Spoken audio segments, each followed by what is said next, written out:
I've had the experience of people offering an opportunity, and you can see it's more for them than it is for you. Have you had people that you've needed to tell no? I've learned a lot of no in the space that I'm at right now. Yeah. Because I don't have the time to just invest in someone who I won't get the returns. Exactly. And who just wants to use my brand or my name. But I want to be very deliberate and very about and intentional about it. Have you had to say no? Yes, I have. There's actually there's an event that's this week. I'm not going to say what it is, but I can tell they wanted me on a panel, and what they were offering was ridiculous, honestly. And I'm like, why am I giving you my time? I could be doing something else with that time. Yeah. And also these people, you can really tell when they're pitching you what they want, and in your head, the question that keeps going over and over is, but what's in it for me? And you're asking yourself, and the more they talk, and you're listening, you're like, hey, but what am I getting from this arrangement? Yeah. So you have to also be really,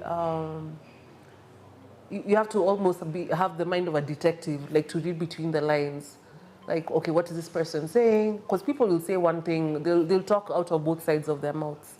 So you have to be really careful as well. Because there's that notion, and there's nothing about getting a job done. I'm not saying we're just big ticket people who only take big ticket jobs. No. Sometimes you can take a job not as well paying, but the platform and the exposure it might give you is out of this world. The question, what is in it for me? Exactly. So they'll be like, okay, we can't afford to pay you what you were getting paid before. However, you will be meeting these people every week. You will be going to these places. There's opportunity for travel. There's all this, like, when you start looking at the big picture, then you're like, you know what? I can take a pay cut for this. Yeah. Yeah. Because of the exposure that it'll give me and learnings. Yeah. And for that is a message to those people who think that you're desperate. And if you lose your job, don't be desperate. Don't just take anything that comes your way, because something else I'm getting to, and you'll tell us your life hack. One of the people who speak to my life, she's called Pastor Janet. I'm not trying to make myself look like I'm a child of the church. I'm not an SI unit. I mean, but kinda. Pastor Janet, she can call me and I drop everything I do for her. Shout out to her. She told me, Abdul, she calls me Abdul, because that's my birth name. She says, ishia Dubai na wife. Ishia sahau kila kitu ende Dubai na wife. Si unapewa package? Yeah. Chukua a bit of it, enda Dubai for 2 weeks, usahau kila kitu. Yeah. Alafu rudi, because your life will be very busy once you get back. Yeah. One thing has come out truthful after, that life has gotten busy, but I haven't really taken that time off. Have you taken time off? Like just to be with you, Ciru, close out the noise and... Not really, but it's because I've always been really jealous of my time. Okay. It's not something that that I've been working non-stop like a slave, and then now it's like, okay, now I need to breathe. I've been really careful and very deliberate and very intentional about taking that time off. And of course, part of that was driven by, the grief of losing my father. So I've really had a lot of time to You're very centered. Yeah, I'm very centered, and I have really good people around me, and so on. And especially now, like now being in a non-9-to-5 situation, it's actually really possible for you to have days where literally I've only taken 2 meetings and I have the rest of the day for Willis me. Raburu was in that spot last week, telling us about where he's going to now. Hey, and one of the first, we have to say mad Willis. Respect for how he did it, how he signed very out. Deliberate but it must have taken a lot of energy from him. I'm just watching it, I'm like, because every day he has a different show. And so how he just gracefully did that and said, thank you for your time, your audience, and your platform. I'm out. Yeah. That is, mad respect to that. But one of the things he said was, he just wants to rest. And for him, it's really important. I used to wonder, when do you sleep, sir? Yes. When?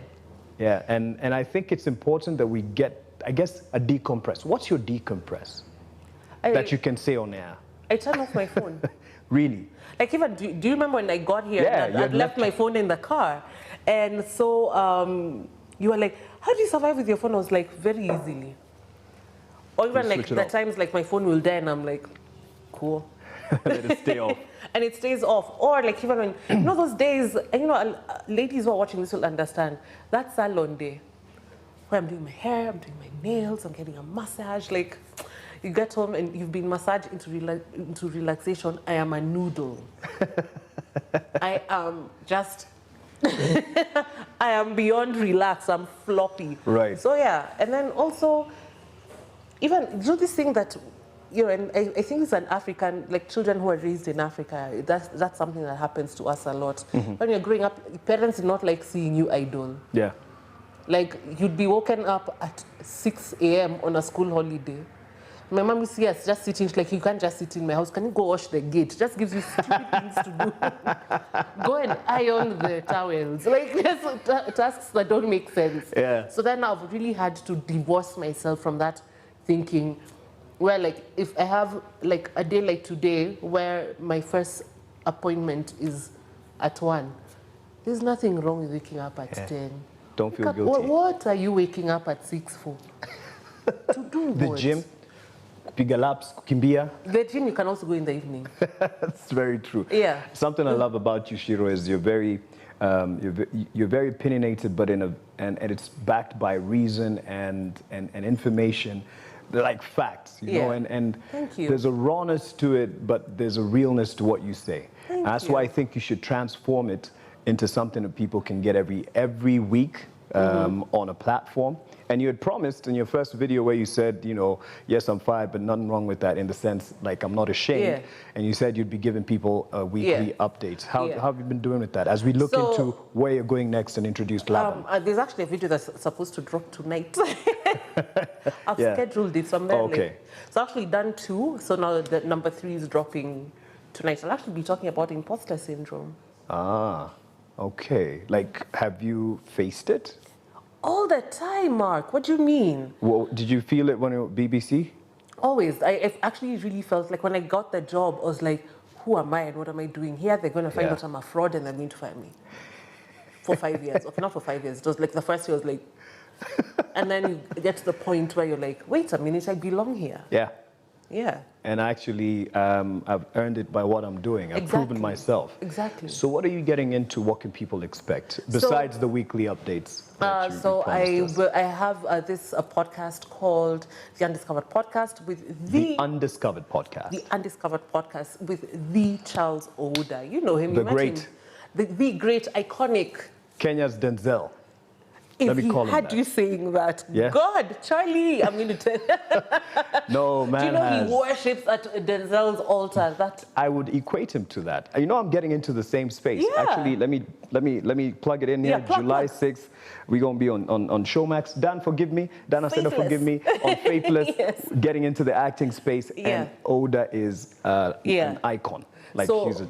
Yeah, so I'm doing that podcast with Charles J. Oda. He is just, like you said, Kenya's finest actor, bar none. We're hoping to launch on the 13th of July. 13th of July. We already 7 episodes in. Yeah. We're pre-recording. So that's next Thursday. Yes, this Thursday is the 6th. Next Thursday, So next Thursday. Yeah. So that's what I'm up to. I'm also kind of playing with another podcast about mental health. That one is still in the conceptualization stage. Right. I might actually talk, hey, Dan. I might actually talk Dan to is here. Dan about that as on well. mental health. And we could actually work on that because there's something else that... you remember when you said, you know, you went to therapy to speak about this? Yeah. And I asked in a way, let me be honest, there is some there is some stigma around therapy. And for me to actually come and say, yes, I'm taking therapy, I feel like I'm less of a man. And especially for respect. men, you know, it's actually more accepted for women to say, you know, my therapist said. Yes. But for a man, they'll be like, "Ay, bana, when you can't deal with the things by yourself." No, or they tell you, come to the bar for therapy. You know, and that catch is a cold not one. therapy. That is not therapy at all. Do you know, first of all, one thing that you all should know is that alcohol is a depressant. You know, you feel on your hangover. Where you're like, Jesus Christ. Yes. So, I feel like men especially need to have a lot healthier coping mechanisms, and that you can only learn through therapy? Yeah, I tell you, one person I catch cold ones with, not that often, but of late, and that's Laban Cliff from Serio. Yeah. And he's coming on in a bit. And our catching cold ones is not therapy, it's just us catching you're up. just Laban and I go way back. Yeah. So to see my boy, Yeah. I've been to his home, they've hosted us, Kule Nakuru, lovely parents, lovely brother and sisters. So he's going to tell us a bit more about that. So you're saying it's that podcast on around mental health? Yes, so that one in fact, you and I should sit down and have a conversation about that as well. Let's. I think it's really important. But right now, my focus and my priority is on me and Charlie's baby, The Undiscovered Podcast. You can find us on Instagram at The Undiscovered Pod. So it's undiscovered about what? Art. How I can grow some hair in my head? That will never be discovered. Come on, give me some hope. I mean, look at you and your locks. Castor oil, massage and see what happens. Just every morning, have your wife get into the scalp. I'm here for that episode of growing hair on your... In fact, we should have you on when you have an afro. I'll be happy. I'll be happy to. So undiscovered. So basically, one thing that we notice is that there's so much undiscovered talent, whether it's actors, musicians, sana musicians, and you see them on TikTok especially.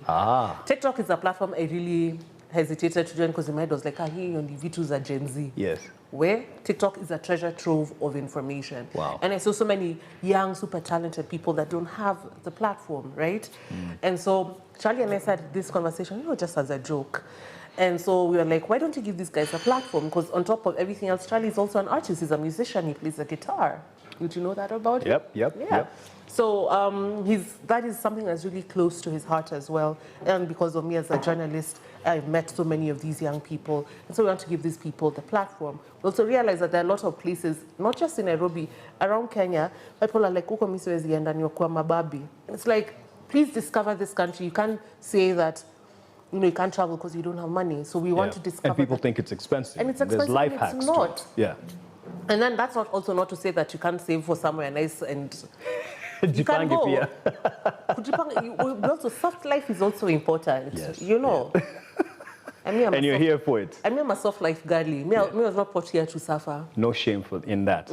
I'm looking forward to that.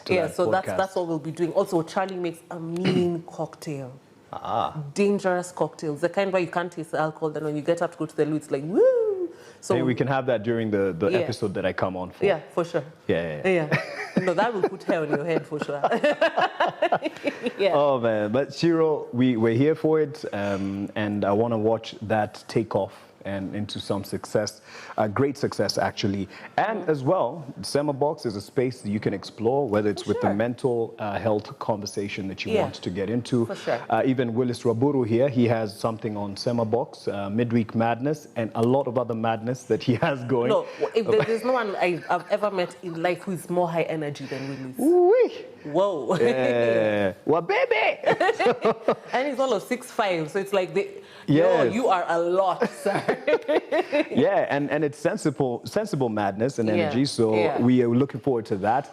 As well, this is an open invitation and ticket. That seat right there, you can occupy it for as long as you want as a guest host. This is all for you. We love you, and the people love you here as well. Like Elsie Ngina says, I like that, Ciru. A closed mouth can't be fed. In fact, there should be a T-shirt to that. Yeah. Yeah? Closed mouths don't get fed. There we go.